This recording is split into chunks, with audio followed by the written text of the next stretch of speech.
125 പ്രതിഭകൾക്ക് ആദരവ് നൽകി കാഞ്ഞങ്ങാട് നഗരസഭ. ഇ ചന്ദ്രശേഖരൻ MLA ഉപഹാരങ്ങൾ സമർപ്പണം നടത്തി. നഗരസഭാ ചെയർപേഴ്സൺ KV സുജാത അധ്യക്ഷത വഹിച്ചു. കഴിഞ്ഞ അധ്യയന വർഷം നഗരസഭയിലെ ഉജ്ജ്വല വിജയം നേടിയ 375 പ്രതിഭകൾക്ക് ആദരവ് നൽകി കാഞ്ഞങ്ങാട് നഗരസഭ. നഗരസഭാ പരിധിയിലെ കഴിഞ്ഞ SSLC പരീക്ഷയിൽ മുഴുവൻ വിഷയത്തിലും A+ നേടിയ 144, +2 പരീക്ഷയിൽ A+ നേടിയ 54, SSLC പരീക്ഷയിൽ 100% വിജയം നേടിയ മുഴുവൻ സ്കൂളുകളെയും LSS നേടിയ 56, USS നേടിയ 85 വിദ്യാർത്ഥികളെയും ബിരുദാനന്തര പഠനത്തിൽ റാങ്ക് നേടിയവരെയും കുടുംബശ്രീ അരങ്ങ് സംസ്ഥാന കലോത്സവം MMS വിജയികളെയുമാണ് ആദരിച്ചത്. മണ്ഡലം MLA ഇ ചന്ദ്രശേഖരൻ ഉദ്ഘാടനം ചെയ്ത് ഉപഹാരങ്ങൾ നൽകി.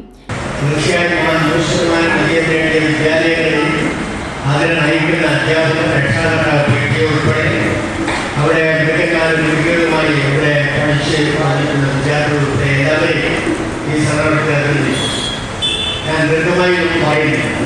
ഈ വിജയങ്ങളെല്ലാം നിങ്ങളുടെ ഭാവി ജീവിതത്തിലേക്ക് ജീവിത വിജയത്തിലേക്കുള്ള ഒരു ചവിട്ടുപടി മാത്രമാണ്.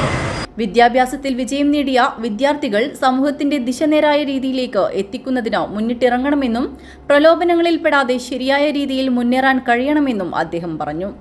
നഗരസഭാ ചെയർപേഴ്സൺ KV സുജാത അധ്യക്ഷത വഹിച്ചു. വൈസ് ചെയർമാൻ ബിൽടെക് അബ്ദുള്ള, സ്ഥിരം സമിതി അധ്യക്ഷരായ K Latha, P Ahmed Ali, KV Saraswati, K Aneeshan, നഗരസഭാ കൗൺസിലർമാരായ Vandana Balraj, KK Jafar, N Ashok Kumar, KK Babu, KV Mayakumari എന്നിവർ ആശംസ നേർന്നു. വിദ്യാഭ്യാസ സ്ഥിരം സമിതി അധ്യക്ഷ K പ്രഭാവതി സ്വാഗതവും നിർവഹണ ഉദ്യോഗസ്ഥൻ ഡോക്ടർ AV സുരേഷ് ബാബു നന്ദിയും പറഞ്ഞു. News bureau, Kanhangad.